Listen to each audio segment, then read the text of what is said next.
here. I want to make sure that I know some of you may have a WebEx after this, so I want to give you time to get to that as well. So again, we'll go ahead and get started here, and I'm sure others will join us as we move ahead this morning.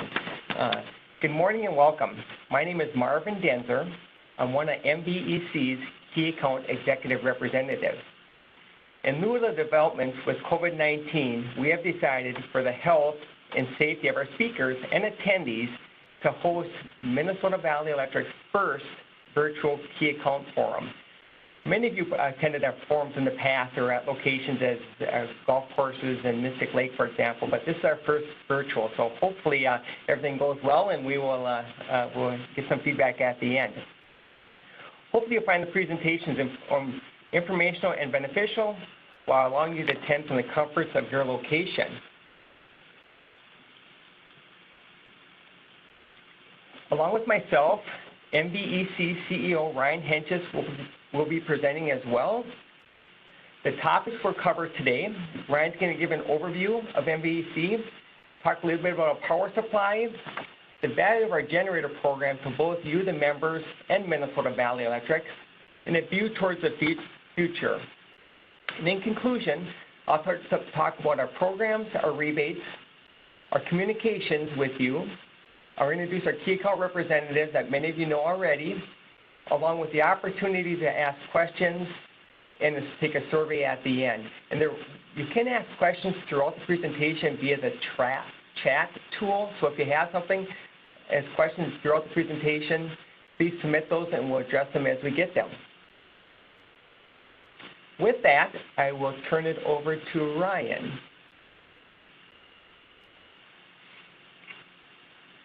Thank you, Marvin. We'll get the presentation pulled up here. Hopefully that's coming through on your screens now. You can see my PowerPoint. Marvin, can you see it okay? I can see it. Yes, sir, I can, Ryan. Okay, great. Thanks. Well, good morning, everyone, and thanks for taking some time to be with us on our first virtual Key Account Forum. Appreciate you taking the time. To start off with just some logistics. Obviously, if you have any questions or anything during the presentation, feel free to use the chat button. We'll try to make this as interactive as possible. So if anything I'm saying isn't clear or you have additional questions, feel free to let me know through that feature. I'll try to keep a close eye on that as well as we move through here. And then we'll try to keep this moving and be done in time, as Marvin said, for you to transition to the next meeting. I know sometimes these go back to back and it's tough to get a break in between, so we'll try to keep it moving. So again, thanks for being with us this morning. I'm going to talk about just a little bit about Minnesota Valley, just an overview of us, give you a little more of a description of who we are, what we are, how we work. Then talk about an item that's top of mind. It seems like anywhere you go, people talk about power supply, power generation, how it works. So I'll spend some time with that. And then a timely topic is our generator program. As I know many of you on the line have been running the generators over the last few days. I'm going to kind of show you the description of what that means for us, how that works. And the value there. And then we'll finish with just a quick view towards the future, things that we're seeing and where we see things going. So from Minnesota Valley perspective, a variety of items there. First of all, we are an electric distribution cooperative. I'll talk more about the details of that as we go on, specifically what that means. We serve about 43,000 members through 9 counties, 100 employees. You can kind of see the description on the right, the picture on the right. That gives a general outline of our service territory. As you may know, our service territory is defined by the state law and Public Utility Commission. We don't serve everyone within those lines. As many of you know, there are a variety of other utilities scattered within that area, but that provides just kind of a general outline of where we serve. Right around 900 square miles. On an annual basis, we have right around $90 million in revenue, total plant investment of right around $211 million, and that's a combination of poles, wires, substations, transformers, vehicles, all of those type of items. So we're headquartered in Jordan, and we were incorporated in 1937, so we've been around for a while and been serving this area for quite a while. When it gets to the cooperative model, a variety of things that I want to highlight, but I'm going to kind of talk about it through what we have as our corporate or company vision and mission statements. And often those vision and mission are somewhat academic, somewhat of an academic exercise. Well, these are pretty important to us, and these really define how we operate long-term, but also on a day-to-day basis. So some of the items that I'll highlight is, from a vision perspective, it's to be our members' trusted energy partners. So that means, all of you on this WebEx today, we want to be the ones that you get your information from. We want to be trusted when it comes to energy, electricity, and how that impacts you. And then the second part of that is loyal to the community. We were born out of the community. If you go back to 1937, electric service wasn't available everywhere. So a bunch of neighbors got together. I think they each put in $5, formed the cooperative, and that community aspect is still very important to us. And then the last part of our vision is now for future generations. So we're not looking at quarterly earnings. We're not looking at a short-term perspective. We want to be here long-term. We want to make investments with the mindset of being here long-term for our members and for our communities. So that's kind of big picture. Next, we get into our mission, and that's to create exceptional member experiences, first part of it. And that's really something that every time one of our members walks away from working with us, we want them to feel good about that interaction and feel like, wow, that was a good interaction, and really feel good about it. So we really want to engage with our members. The next part gets to really kind of the key items of what an electric utility is. And the first item there is safety. So while safely providing reliable energy at cost, it begins with safety. The first two aspects of that last line, safety and reliability, if we don't get those two right, the rest don't matter. So we're very focused on safety. We have employees in dangerous situations on a daily basis, and we have to take the time to make sure that they're safe and that our members and the public are safe as well. Reliable energy, again, most of you, or a lot of you have products that you sell. The product that we sell is electricity. So just as you want your product to be a high quality, we want our product to be a high quality, and that quality is really the reliability. So we really strive to be reliable, and we continue to make investments in that long-term reliability.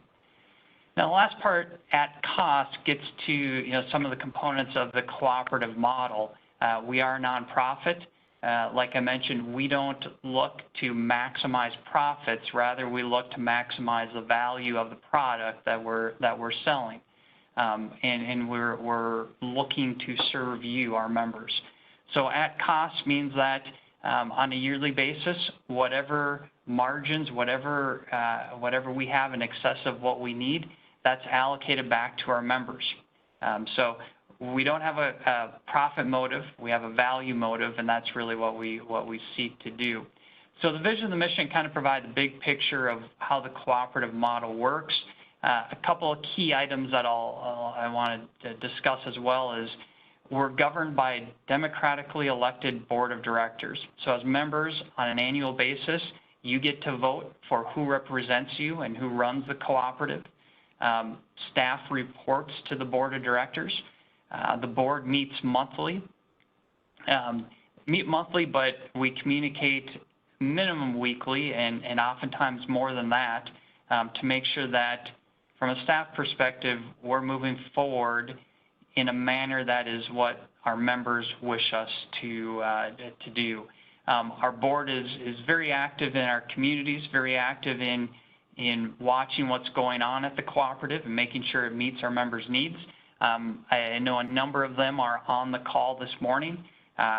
hoping to hear if you have any questions or any input and make sure that we're serving you. So it's a very important part of the cooperative model. And the last part I've kind of touched on a little bit is that margins are returned to members. So whatever we make in excess of what's needed to operate the organization goes back to you over time. So next I'm going to talk about the electric system. And I'm going to do this because sometimes there's confusion about how Minnesota Valley or where Minnesota Valley fits into the overall electric system. So on the left-hand side, hopefully you can see my mouse moving, there's the generation side. Generally, there's kind of three different categories that the overall electric system is made up of. You've got the generation, you've got the transmission, and you've got the distribution. Minnesota Valley is really on the right side, so we're from the substation on. And I'm going to talk about this just briefly. So from a generation perspective, obviously we need people, we need plants to generate electricity. So that's the coal plants, hydro, nuclear, wind, solar, whatever generates electricity. Generally, that electricity is then transmitted over high voltage transmission lines. So, you know, some of the coal plants, some of the hydro plants, nuclear plants, they're geographically dispersed. And because of that, you need the high voltage transmission lines to get them to the different load centers. And that's the high voltage transmission lines bring the electricity to our substations. So Minnesota Valley does not own generating assets. We don't own transmission assets, but we do own from the substation on to the right. So the substations, we have, I think, 28 or 29 substations scattered throughout our 900 square mile service territory. Transmission lines bring the electricity to those substations. We own and operate the substations and then own and operate the lines that bring it to the meters and into your businesses and homes. So that's kind of how we fit into the overall perspective. I touched on this already, but I want to come back and highlight it quickly again, is there's a lot of topics in the energy business. And there's a lot of things for us to focus on. Our first and primary focus of Minnesota Valley is safety, both of our employees and generally the public, and reliability. So we do a lot of training, a lot of other items related to safety, both internally and then externally in the community. And from a reliability perspective, we continue to make significant investment in our plant. In 2020, it's the largest plant investment budget that we've had of $15 million. Our tree trimming budget as well is the highest that it's ever been at $2.4 million this year. And in both cases, those budgets were set to make sure that we can provide reliable power into the future, so long-term investments. And many of you have seen the news, have watched what's taken place out in California, other places where, I'll say from my perspective, there's been somewhat of a failure to make investments, prudent investments over time. That winds up catching up with you. And if you don't do that, you run into a situation where you get too far behind to catch up. I think one of the outcomes in California, I think they said it was going to take 10 years to catch up on the tree trimming that had been put off over time. So we're not in that situation. We're making those investments, and that's important to the reliability of our system. I want to just talk briefly about some statistics and perspectives, just so you know kind of where we fit in.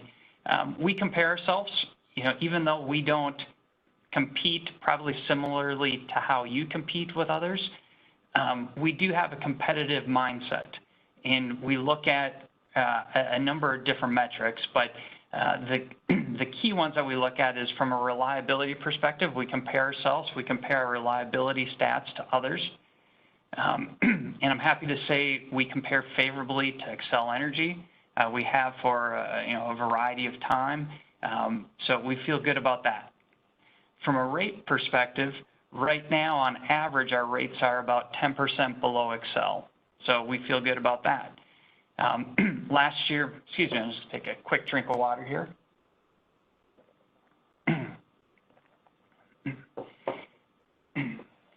Last year, we returned about $1 million in bill credits as well to our members. We also returned about $1.7 million in capital credits. So again, that's the annual margins that we're able to return back to our members as a cooperative. The last one that I'll talk about here is from a member satisfaction perspective. Member satisfaction is very important to us.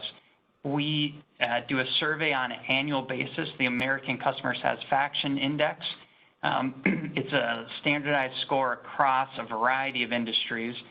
Last year, our score was 91, which we felt very good about, and comparatively, investor-owned utilities score right around 73. And that's municipals as a group score about that same 73, 74.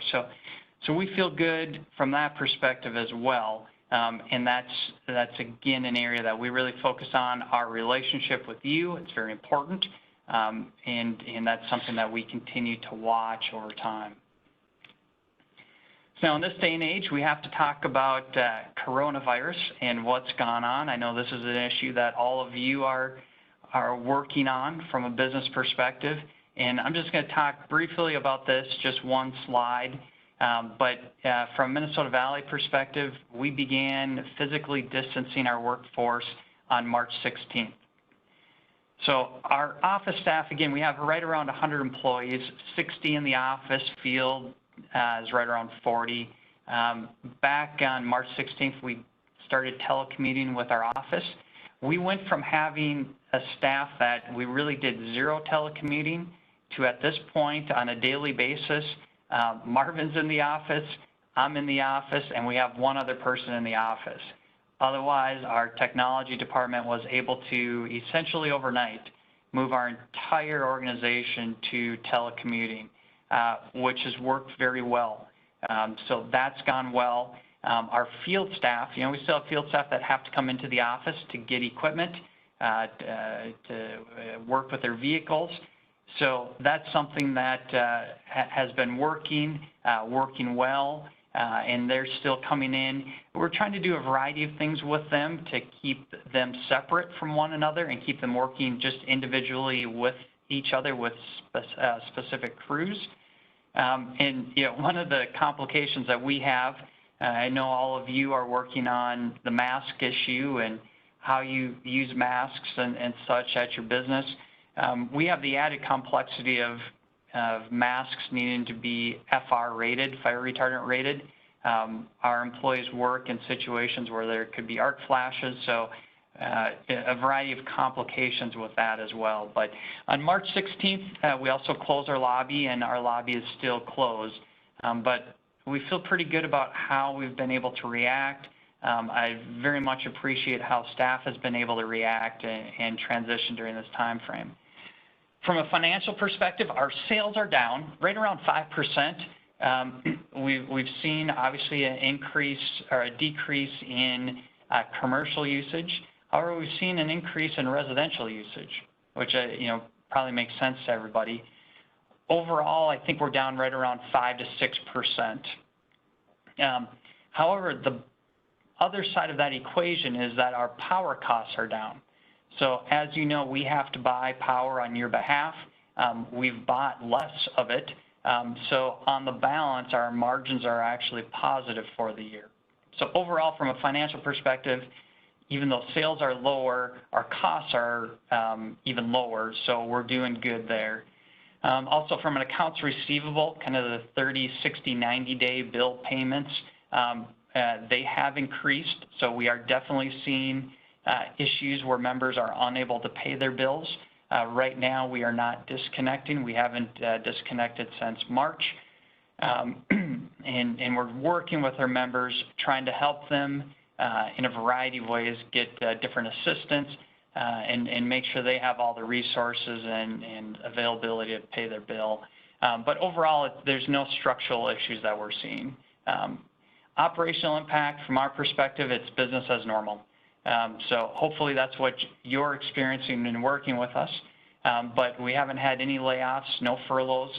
We did not apply for the payroll protection just because we had everybody working. There was really no decrease in the amount of work that needed to be done. So we've kept everyone plenty busy. And as I'm sure you know, now is a really busy time. We've got a lot of construction and other things going on.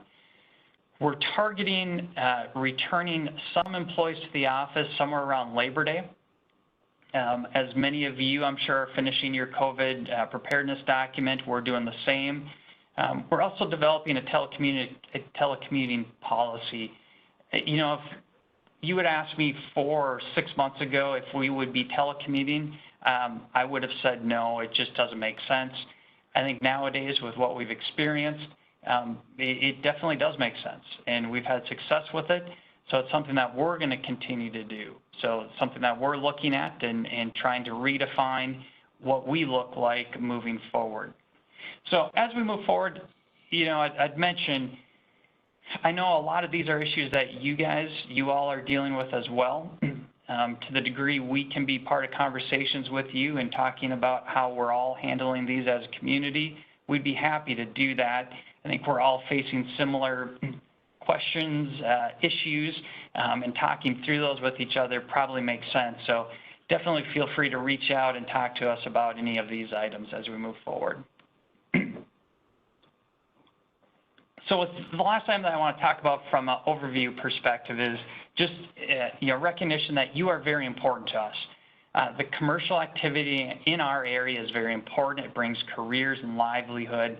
And from that perspective, we realize that you are competing with others as well and or have budget pressures. We realize that those budget pressures could be local, national, international, in managing the price of your products.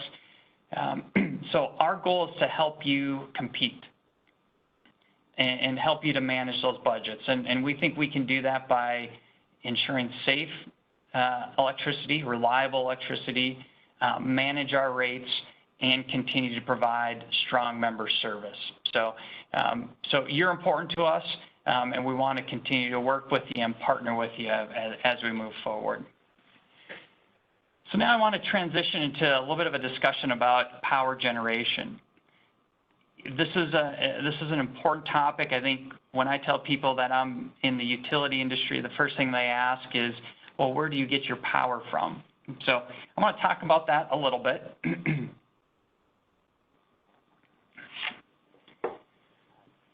So Minnesota Valley does not own any generating assets. So we don't own any coal plants or gas plants or solar. Rather, we purchase that electricity on your behalf from wholesale power providers. It's a major component of our budget. It's a major component of your bill. Somewhere around 70% of your bill.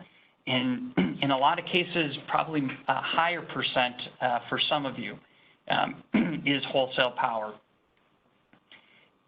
Now, over the years, we've done a variety of things to try to help manage and balance that portfolio moving forward. Until 2006, we really only had one power provider, and that was Great River Energy. However, in 2006, we started a diversification strategy. We now have 3 different providers, and they bring different perspectives, different strategies, and different investments that help us manage this cost, this cost item. And there's a variety of things to think about. So the next slide shows our overall power generation kind of portfolio. Right now, about 60% of our energy comes from Great River Energy, about 30% from Basin Electric, and somewhere around 10% from Alliant Energy. Now, on the screen, you see the different generating assets that each one of those has, different sets of renewables, natural gas or coal, the different aspects. This is an area that's changing very rapidly. In fact, the best graphical data that I could get was from 2018. If you look at more recent data, these numbers have already changed pretty substantially. If you go left to right, Great River Energy just announced the closure of one of their coal plants, their last coal plant. So on the left, Great River's portfolio in 2023 is going to go from 58% coal to 0% coal. Renewables will go from 25% up to about 95%. Natural gas will increase a bit too. Basin, right now in 2018 was at 62% and about 15% wind or so. I know that they're already somewhere between 20–25% and probably another few percent solar. So they're seeing a migration that direction as well. Alliant Energy is also seeing the migration. This is what it looked like in 2018. In 2024, they're projected to be at about 35% renewable and coal down to maybe 15–20%. So what you're seeing on the large scale from the sources that we buy from, a major change in generating assets. And next slide, I'm going to talk about some of the reasons why that's happening. Excuse me, sorry about my throat here. For some reason, it's getting a little bit dry as I'm talking. But we'll keep going here. So these are some of the primary issues affecting power generation. And it's affecting people really across the board, both U.S. and internationally as well. Natural gas prices, as you know, have gone down significantly.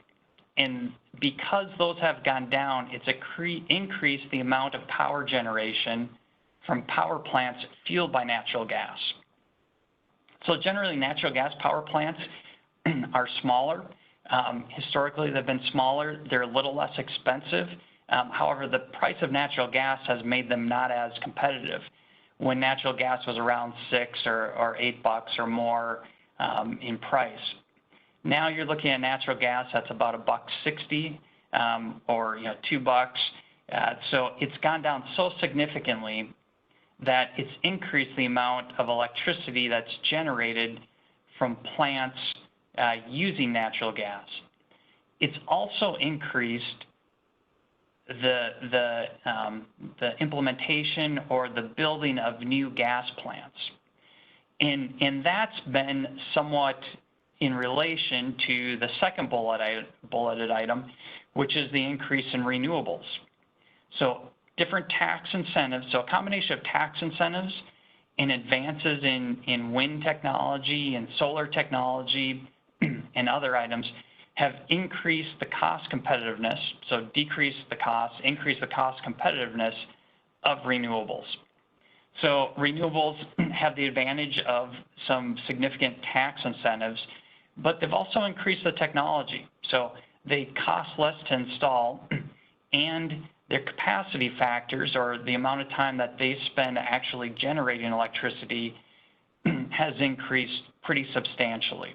So natural gas price decreases have increased a flexible generating source of natural gas peaking plants, combined with renewables, which are not what we call dispatchable resources, which is a key term. Renewables produce electricity either when the sun shines or when the wind blows. When those two aren't taking place, you need something else to come online quickly to make sure that we have enough electricity on the grid. And that's really where natural gas right now is fitting that need. So those are two major things happening.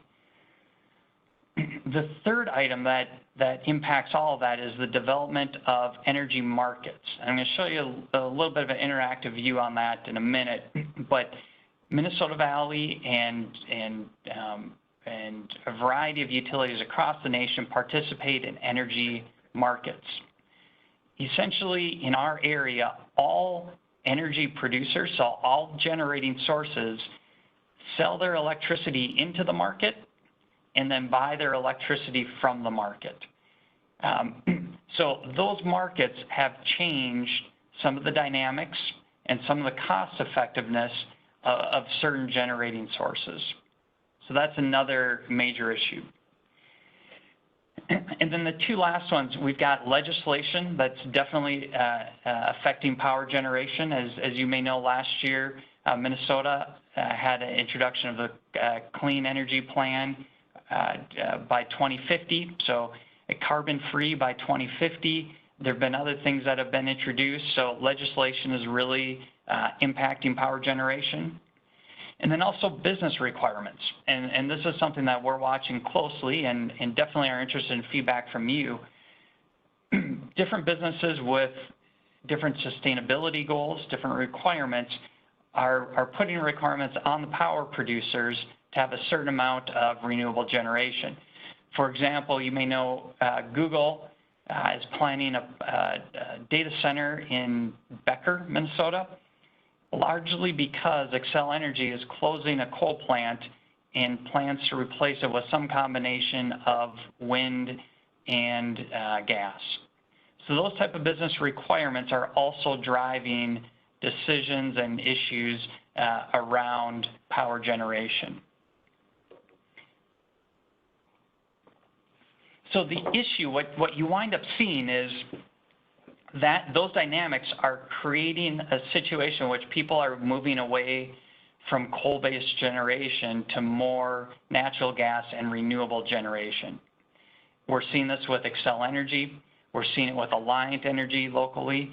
And we're also seeing it with one of our power suppliers, Gray River Energy, who's made the decision to close a power plant, a coal-based power plant, and replace it with some combination of wind and gas and different market items. And they're doing it not specifically to meet any renewable mandate or anything, but they're doing it because there's a return on investment for making that decision right now. Now, the first question, the first thing people start asking about is, okay, you're closing down all these coal plants, but you're also telling us the wind, the wind doesn't always blow and the sun doesn't always shine. So what about the reliability as this takes place? Well, there's an organization called the Mid-Continent Independent System Operator, or MISO, that watches the reliability across the grid. So they have the responsibility of ensuring that at any moment in time, there's enough generating assets on the grid to meet the current demand. And MISO has a website. You can go out, you can see currently what's being generated, but all generation sources and all load sources have to go through a process of registering their assets with MISO. MISO goes through a variety of processes to ensure that there's a safe amount of generating assets on the grid, and then goes through that process. So from that perspective, there's a lot. There's a lot that goes on there to ensure that we have enough electricity on the grid. Thank you. Thanks, Marvin. Marvin just brought me another glass of water, so appreciate that. So that's really the mechanism that ensures that overall there's reliability. Now, what I want to do is show you this map. And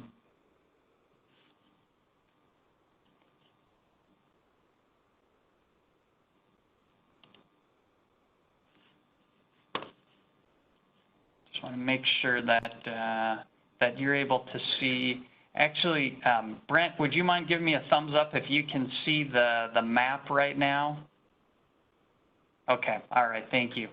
So right now, what you're looking at is a live display of the different generation sources within the different markets across the United States, and what their carbon and as well what their carbon intensity is. So right now you can see in our area, so Minnesota's right here, we're part of the MISO market, which manages all of this area. So it's not just by state, it's a variety of different areas, all the way down, down to South Louisiana and such. So this is the MISO market. Right now, if I click on this, on the left, you should be able to see that currently in that market, Nuclear is providing about 15% of the generating assets, coal about 37, wind about 5, and right now gas is about 30. So this is what's going on from an overall market perspective in our area. So all of the suppliers that we contract with right now are selling into the MISO market. Actually, Basin sells into, it's called the Southwest Power Pool. This is a different market. But all of the generating assets are selling into this and then buying from this, and the price is managed through that. What's interesting to see is, you know, a number of you I know are interested in carbon intensity and different things along those lines. Right now in the market, you notice that the carbon intensity is about 499 grams per of CO2 per kilowatt hour produced. And there's different shades. It's also interesting to watch this. Up here, you see in Ontario, it's you know, categorized as green, very low carbon. If you look at that, it's largely due to nuclear. In other places, you'll see that that's largely due to hydro. So there's other markets, you know, Minnesota, Minnesota Valley, we are in the MISO market. There's also the PJM market. There's the New York ISO market and the ISO New England. There's different markets throughout the U.S. ERCOT, there's the Texas market, there's the California market. Might be interesting to look at this one. You know, right now in the California market, a lot of electricity is being provided by solar, and then gas as well makes up quite a bit. Just going to show you real quick. You can also zoom out and you can look at what's going on internationally and see that, you know, France shows a very low carbon intensity. And if you look at specifically why, you realize that's primarily nuclear. If you look around, if you look throughout the globe, generally areas that are green are high nuclear and high hydro. So carbon intensity is generally following that area and those items. So just some things that I thought you might find interesting. There's a link in the presentation that you can look at this website on your own if you're interested. But this is the market that we're in, and this drives a lot that goes on in our area. MISO is responsible for ensuring that over time there are enough generating assets to ensure that we keep the electric flowing, keep it at about 60 hertz, right at 60 hertz across this footprint. So that's the process, and I just wanted to describe that because I know as we talk about a transition to renewables, you know, people are concerned about reliability. We are as well. It's something that we have to watch, but there are things that are in place to manage that across across the market and across the platform. So I can go back. Okay. I'm going to take just a few minutes now to talk about how you can help and how we can work together. So as I said, power cost is a huge part of our overall structure, of the rates that you pay. The vast majority of it comes from power costs. Many of you participate in our on-site generating program, and some of you at your homes participate on our load management program.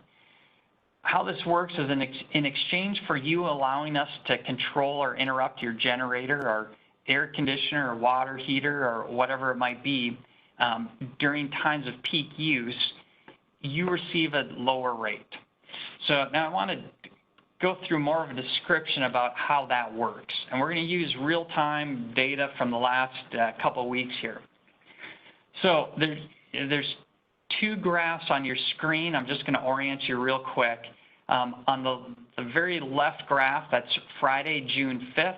High temp that day was 79 degrees.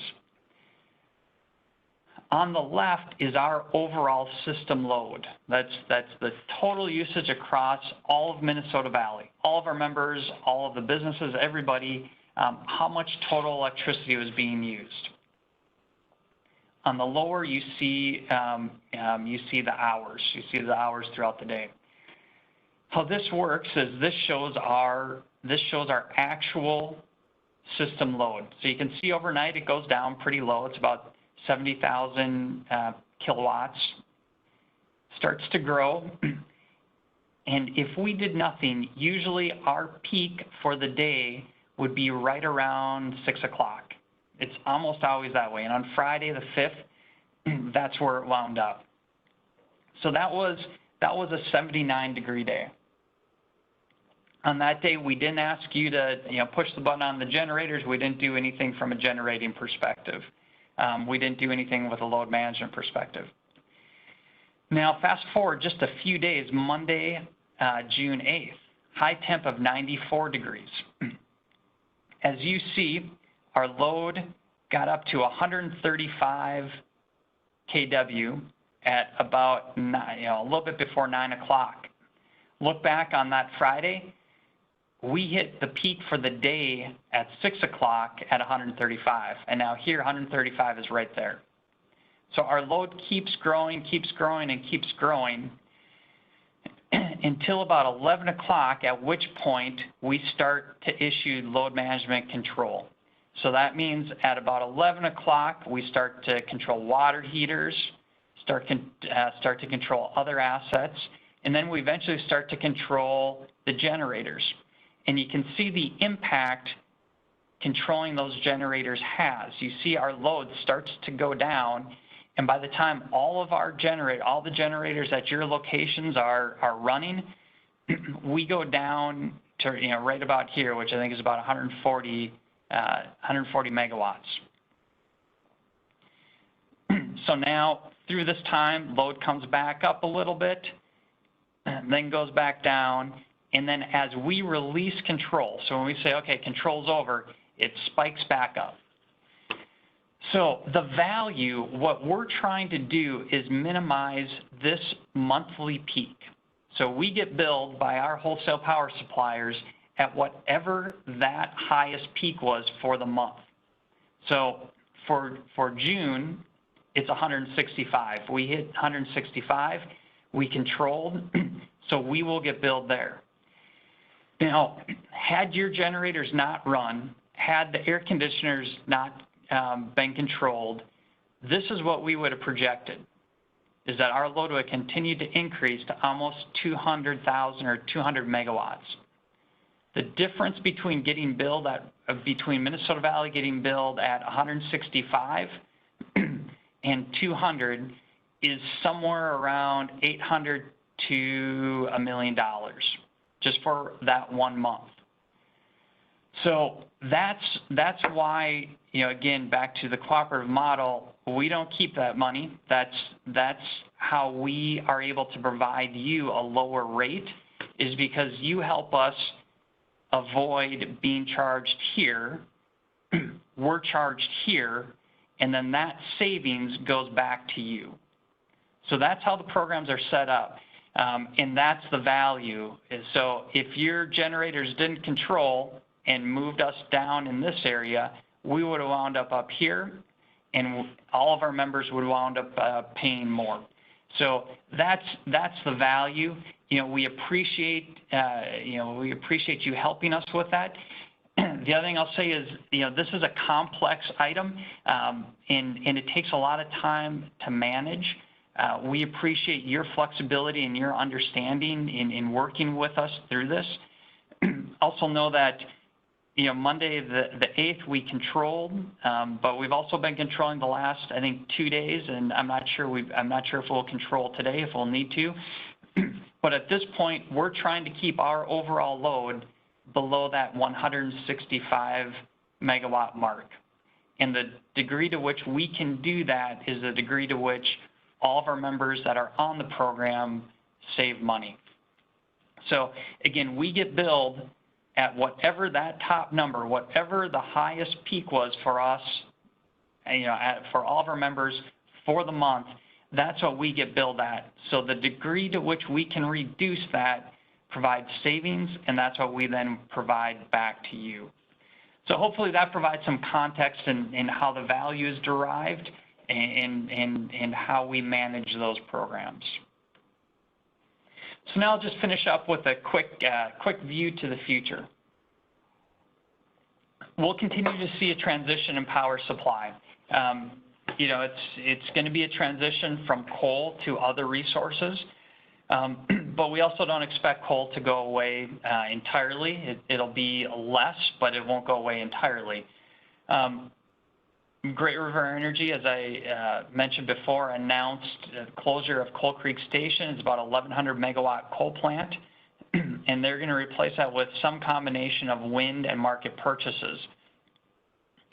This will increase Minnesota Valley's renewable energy, so the amount that's within our portfolio, from right now, around 20, maybe a little bit over 20%, to anywhere between 40 to 60% renewable, and that depends upon decisions we'll be making in the future, and also somewhat depends upon how we count things. So our overall renewable power supply portfolio is increasing, but the last bullet point is also important.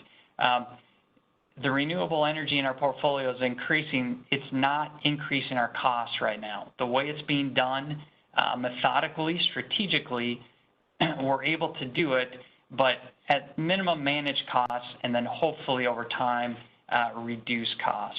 So we'll continue to see that transition. Another key topic is transmission lines. This is a topic we could spend a lot of time talking about, but there's potential increased costs out there from transmission owners for the build out of regional transmission lines.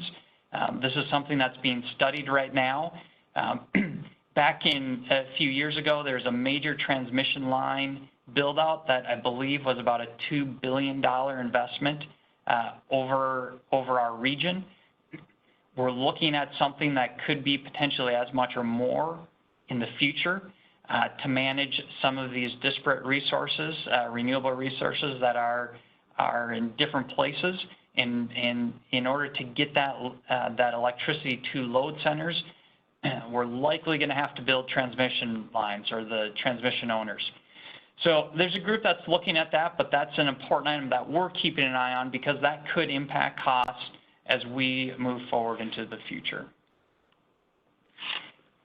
Just touch briefly on renewables. As I mentioned, our portfolio continues to get to increase with renewables, but we also want to mention that the feedback that we consistently hear from our members is that they want our focus to be on keeping the rates low, and that's more important than increasing the amount of renewables. So that's how we're moving forward. And as you have different feelings or different views on this, we need to hear from you, because that's how we're moving forward right now. That our members want us to focus on our rates, safety, reliability, and the overall rate.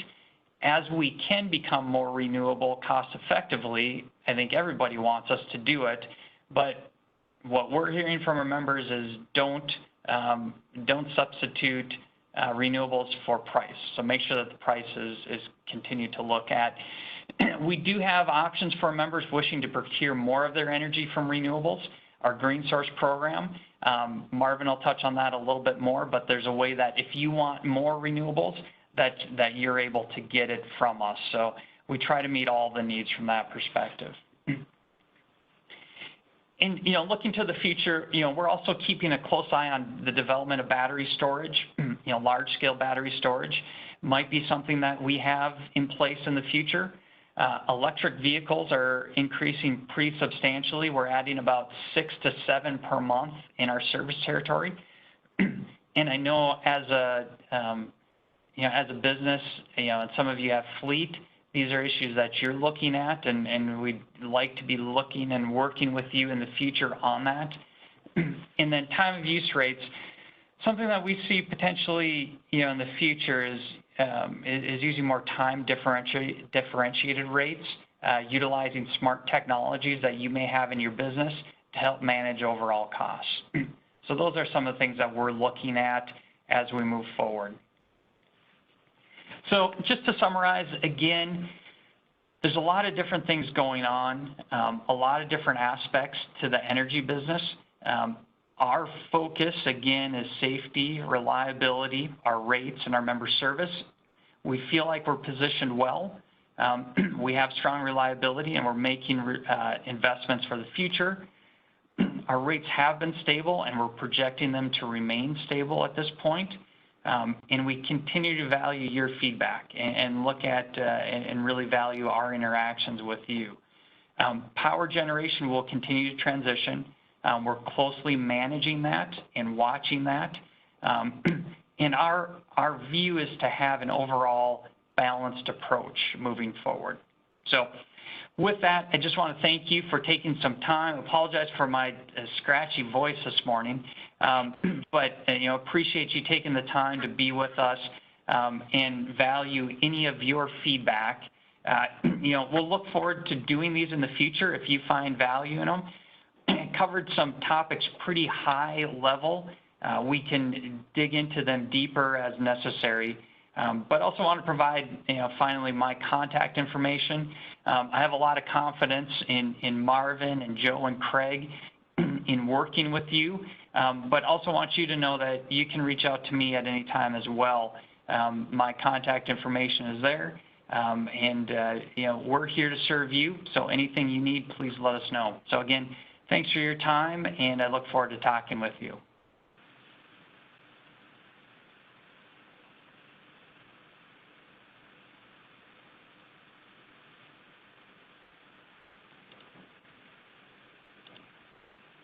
Marvin, I think if you try to, there we go.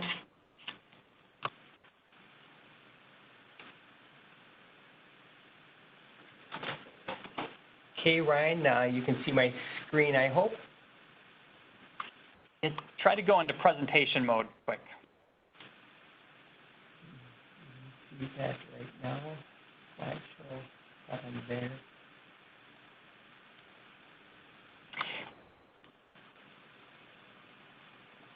There you go. Is it two or just one, Ryan? Do you see? We see just the one. It could be bigger, but I think for time, maybe just we can keep going. All right. First of all, I want to be respectful and courteous of your time here. I know we're approaching 9:55 here, so I wanted to share with you that this presentation was recorded.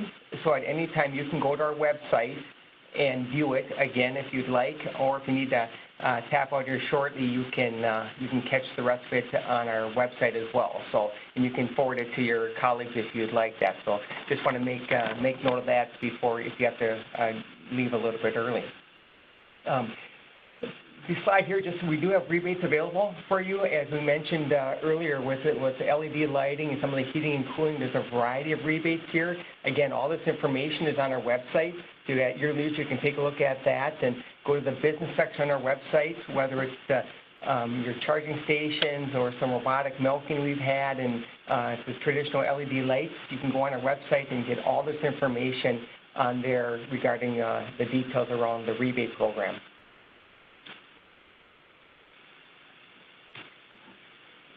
As Brian mentioned earlier, we do have a generator program along with the renewables. And in that generator picture, just to give you a quick overview, that is a self-contained generator that has a fuel tank underneath it. The black part under the generator is the actual fuel tank. It's a double-walled fuel tank. And the way we control that is with the meter. You see the meter in the picture as well as that little gray box on top. And so we do that via automatic. I know some of you have had we've had some challenges with that lately, but we're working through that. We appreciate your partnership on that, as Ryan mentioned. It's truly a win-win for both the members and us, and with the potential of significant savings in your power costs for up to 30%. So that's all automated. To touch a little bit on the renewables, as Ryan mentioned as well, we have the opportunity to provide wind RECs or solar RECs. So if you have the appetite to green up your portfolio with your respective business, just visit with Craig, Joe, or I, and we can sure walk you through that process. We have some commercial accounts that are 100% renewable. And what they do is they look at their energy usage on a monthly basis. They purchase the the amount of RECs that are needed to cover their usage, so they can tell their business or their customers that they're 100% renewable. So we have that opportunity as well at Minnesota Valley Electric, and you can see the prices off of that, and again, that's on our website as well. Communication, real quickly. We do have a monthly newsletter that we provide electronically, so you can go to our website as well, or you can sign up for that, and that gives an overview of Minnesota Valley Electric on a monthly basis. We featured the scholarship winners that we've had awarded this past month. We also have the Constant Contact, and when we promoted this webinar, we sent out that via Constant Contact. Along with that, we also sent updated information. The one you see on the screen was just what's Minnesota Valley doing with the COVID-19. So it's got some detail in there that you can read at your leisure, and you can contact us at any time where you can review that as well. We have a Questline newsletter. This is more of the technology side of things, which allows you to sign up for this. Many of you already get it. If you don't have it already in your mailbox, please contact Joe, Craig, and myself, and we'll get you signed up for that. It allows you to, some technical information, and for those of you that are trying to get back to normal business from the COVID-19, there's some information on that. Again, timely information regarding safety in the workforce or in the at the business, and also with how to get ready for the summer. So there's timely articles and information that you're able to see at your leisure. Along with that, there's very informative videos. And you can see those, again, at your leisure. Watch them. You can Google what you'd like to see on that. There's some questions that we have or that you may have regarding your particular facility. You can go on this Questline, Google that, and provide that. They'll provide information regarding that. Along with that, we have our website. You can see in the middle of it the yellow highlight. It's on the business section, and with that you can click on the boxes underneath and get more information on the rebates, our generator program, economic development. Also, there's an outage update. So if you do experience an outage, you can go to our website at any time and view what the status of that outage is and how significant that outage is. We try to update as soon as we get the information from our linemen out there. And as Brian mentioned, reliability is a huge component of what we try to provide. So we'll do everything we can to expedite that outage restoration in a safe manner.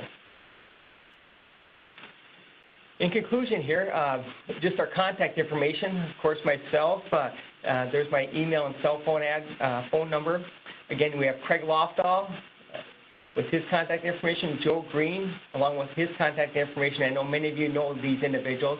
And in the picture on the top, there's a fourth individual towards the back, and that's Jeff Langenberg. And Jeff is the individual that works with your contractor during setting up your business, getting the right size wire in the ground, getting the right size service for your business. So he's our liaison, if you will, to the contractors that you have. Once your service is energized, then that account gets turned over to Craig, Joe, or myself, and we maintain that and provide the customer service as necessary. And we are one point of contact.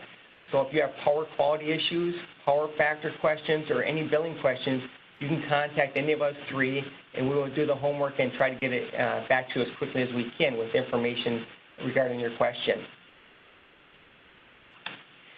And lastly, there will be a survey coming out in the next, it could be anywhere from the next 15 minutes to an hour is my understanding. We're going to set up a survey that will be emailed to you, and you can click on that link to provide feedback. As Ryan mentioned, you can hear what you'd like to hear more of, and also how frequently you'd like to have these. If there's any topics that we could cover in the future. And for doing that, we're going to have a random drawing for 3 Amazon gift certificates. So those of you that do complete the survey, we will provide the opportunity to win a gift certificate. If there's any questions that you'd have for either Ryan or myself, you can sure go online in the chat and send a question if you have anything for us today. If you don't, we'll sure be available, as Ryan mentioned, via cell phone, or email. So, but there is that chat opportunity if you have any questions for us at this time.